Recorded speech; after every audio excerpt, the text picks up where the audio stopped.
Les reptiles prennent parfois beaucoup d'espace. C'est un problème pour beaucoup de gens. Saviez-vous qu'il existe 5 minuscules reptiles qui font d'excellents animaux de compagnie?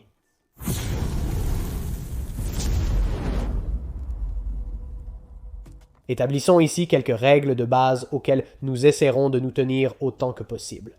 Nous inclurons au moins un serpent dans cette liste. Il est difficile d'inclure des serpents car les serpents sont évidemment plus longs que les petits lézards et nous n'allons pas faire 5 geckos. Ce n'est pas une liste de geckos, nous allons en faire quelques-uns, mais nous n'allons pas encombrer la liste avec juste la même sorte de choses. Nous essaierons de rendre cela diversifié et amusant et tous ces animaux sont de très bons animaux de compagnie et c'est ainsi qu'ils ont fait la liste en commençant par le numéro 5, Brachycia, c'est un caméléon à feuilles ou micro-caméléon. Il y a beaucoup de noms différents. Brachysia est le genre, et dans le genre, il y a beaucoup d'espèces différentes. Maintenant, le plus courant est celui-ci, que je ne vais même pas essayer de prononcer et de massacrer. Le micro-caméléon le plus courant pour animal de compagnie parmi de nombreuses autres espèces. Le problème est qu'il y en a certains qui sont encore plus petits. Ils ne se portent tout simplement pas très bien en captivité. Mais je vous promets que la différence entre le plus petit caméléon du monde, qui tient essentiellement sur votre ongle, et cette espèce de Brachysia est, vous savez, d'1 pouce ou plus. En général, les Brachysia que vous garderez comme animaux de compagnie feront environ 2 pouces, 3 pouces au maximum. 55 mm est la mesure officielle. Si nous utilisons des millimètres, c'est soit vraiment petit, soit un scientifique non américain, parce que vous réalisez que le reste du monde, nous utilisons tous des millimètres, n'est-ce pas? De toute façon, désolé. Si c'est bruyant, nous recevons 15 mm de pluie aujourd'hui. Il pleut vraiment dehors, mais c'est mieux que la neige. Maintenant, chaque espèce peut être un peu différente, mais ils viennent tous du même endroit. Ils viennent tous de Madagascar. Nous en avons trouvé certains à Madagascar quand j'y étais il y a quelques années. Il y a une vidéo juste ici si vous voulez voir toutes les choses cool que nous avons trouvées. Vraiment cool parce que je ne sais pas comment les gens trouvent ces choses. Je serai honnête, je n'ai pas trouvé cet animal, un guide l'a trouvé. Je ne pouvais pas croire qu'il pointait du doigt et je me disais qu'est-ce que tu regardes? Et c'est cette petite chose. Qui se font parfaitement dans le décor, moins voyants que vos caméléons panthères. Et vos caméléons voilés, les Jackson, vous savez, les caméléons de Parsons, mais ils sont toujours assez cool parce qu'ils sont petits et uniques. Ils n'auront pas vraiment ce genre d'action avancée de la langue. Vous savez comment les caméléons mangent des choses et leur langue sort. Ces gars ne le font pas aussi dramatiquement, mais ils sont insectivores, donc ils mangeront de petits insectes. De petits grillons et mouches des fruits sont faciles à nourrir et mangeront très bien. Je recommande d'obtenir un animal élevé en captivité. Les chats sauvages apportent des parasites et nécessitent des soins vétérinaires. Ils ont une espérance de vie plus courte qu'un animal en captivité. En gros, ils peuvent être gardés dans un enclos de 30,5 cm de large, 30,5 cm de profondeur et 45,7 cm de haut. Soit 30, 30, 45, 30, 30, 45 cm pour tout le monde. Vous pouvez leur donner des enclos plus grands, mais ils sont super petits et géniaux. J'adore cette espèce. Numéro 4. Laissons de côté les serpents de maison. Il existe des serpents plus petits. Il y a des serpents à ruban, des serpents aveugles et des serpents à collier. Le problème est qu'ils ne proviennent presque tous pas de sources captives. Même les serpents verts rugueux récemment, en fait, cela aurait pu être une bonne chose car j'ai trouvé des serpents verts rugueux récemment. Quoi qu'il en soit, j'ai choisi les serpents de maison parce que cette vidéo s'appelle « Choses que vous ne saviez pas sûres ». Donc les serpents de maison, la plupart des gens ne connaissent pas. Ou s'ils le savent, ils connaissent les serpents de maison laids. Maintenant, aucun d'eux n'est laid, mais il y a 2 espèces vraiment courantes dans le commerce des animaux de compagnie. Il y en a aussi d'autres. Celui que vous voyez probablement est Philigonosis. Certaines personnes les appellent fugli. Ce sont les noirs qui, presque toujours lorsque vous les trouvez, sont importés, donc ils ne sont pas captifs, ce qui signifie qu'ils viennent avec une charge de parasites et tout le reste. Il y a en fait une autre espèce que je préférerais que vous ayez parce que A, plus facile à trouver en élevage captif. Il y a un tas de morphes en eux et ils restent plus petits. Et c'est le capensis. Ils sont tous deux du même genre, ce genre ici, juste des espèces différentes. Et avec le capensis, c'est là que vous allez trouver des choses comme des albinos ou des rayés. Il y a un tas de différents et il y a aussi des hybrides là-bas. Ma recommandation est d'obtenir un animal en captivité. Ils sont sur la liste car ils restent assez petits. Aussi petits que 2 pieds.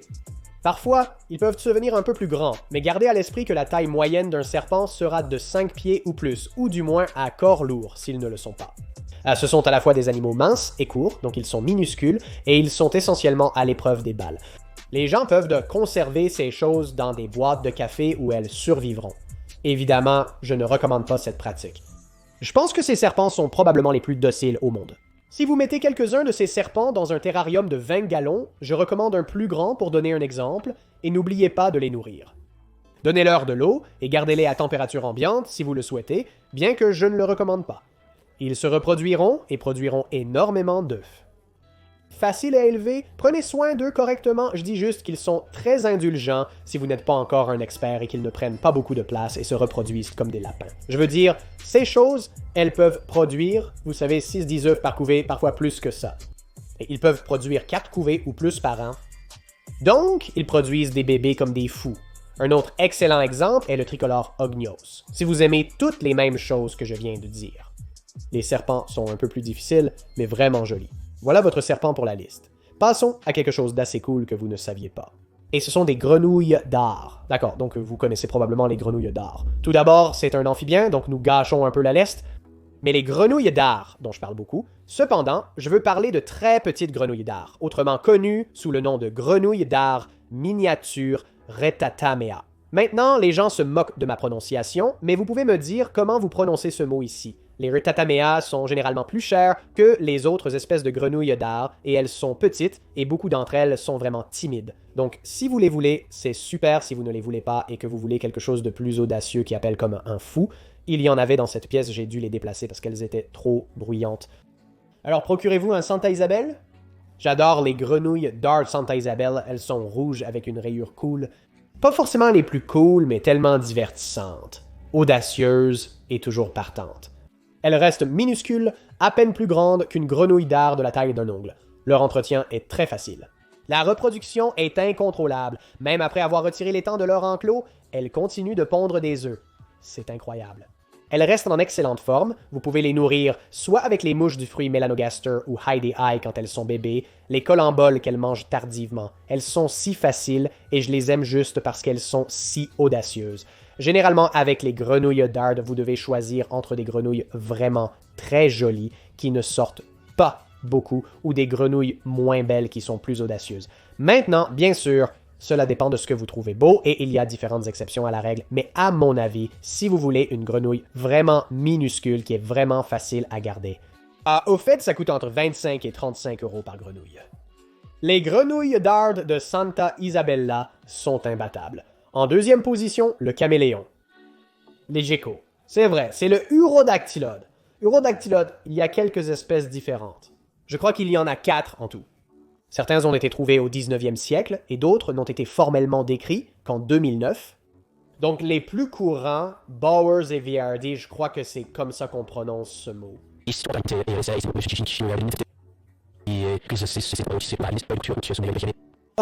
Cliquez sur s'abonner. Quoi qu'il en soit, j'apprécierais vraiment si vous cliquez sur s'abonner et la cloche. Quoi qu'il en soit, les geckos caméléons ne sont pas du tout des caméléons. Ils ressemblent un peu à des caméléons, mais ne viennent pas d'un endroit où il y en a. Ils viennent du même endroit que les geckos à Crète. Donc, ils viennent de Nouvelle-Calédonie. Ce sont de tout petits geckos. Ils sont super petits, vous savez, 2 pouces et demi, 3 pouces, quelque chose comme ça. Boréaux et diurnes. Ils sortent le jour. Ils vont manger un régime préparé et des insectes et vous pouvez les garder dans l'équivalent d'un enclos vertical de 10 gallons. Donc 12, 12, 18, 30, 30, 45 cm. Je pense qu'ils sont géniaux parce que la plupart des gens ne les ont pas, donc vous serez l'un de vos seuls amis à réellement avoir cet animal, et ils sont vraiment placides, ils sont vraiment faciles à prendre soin et à manipuler, ils ne bougent pas très vite. Une fois qu'ils se calment après être bébés, et tous ceux que vous allez trouver seront élevés en captivité. Les geckos caméléons sont incroyables et numéro 1, sans surprise pour les spectateurs de cette chaîne. Les geckos des dunes, aussi appelés Stenodactylus, peu importe si vous obtenez un Stenodactylus ou un Stenodactylus pétri, il y en a d'autres aussi. Ces geckos d'Afrique du Nord sont incroyables. Contrairement à ce qu'on pourrait penser, la plupart des geckos ne viennent pas des déserts. S'ils vivent au sol comme les geckos léopards, ils ne viennent pas des déserts d'ailleurs. Ceux-ci viennent réellement des déserts. Vous pouvez les garder sur du sable de jeu, c'est très bien. Pas besoin d'un mélange. Vous pouvez, si vous voulez, ils peuvent cohabiter non seulement avec des femelles, mais aussi avec des mâles. Ils cohabiteront avec d'autres mâles sans se battre. Vous pouvez les garder dans de petits enclos. Étant de petits geckos, ils préfèrent en réalité être ensemble. Personne ne vous attaquera dans les commentaires si vous les mettez ensemble. Vous devez faire cela et ils mangent des insectes. Alors achetez-vous des insectes, jetez-les dans l'enclos, mettez une lumière ultraviolet B dessus. Et je recommande, et une lumière de bronzage chaude parce qu'ils aiment ça assez chaud. C'est un peu ça comme ils sont la chose la plus facile jamais. Ils sont divertissants à capturer en macro. Ces geckos sont magnifiques et parfaits si vous cherchez un tout petit animal de compagnie qui ne prendra pas beaucoup de place chez vous. J'en ai souvent parlé, mais c'est vraiment un excellent choix. Procurez-vous un sténodactyle et ils sont bon marché d'ailleurs, super bon marché, mais essayez d'en obtenir un en captivité. Quoi qu'il en soit, merci d'avoir regardé, je l'apprécie vraiment. N'oubliez pas de cliquer sur j'aime, de vous abonner et d'activer la cloche de notification pour ne pas manquer les vidéos du lundi, du jeudi et celles réservées aux abonnés Patreon. Vous obtenez des vidéos en avance, des réductions sur les marchandises et des rencontres en tête-à-tête pour seulement $1 par mois grâce à mes vidéos bi-hebdomadaires. On se voit dans la prochaine.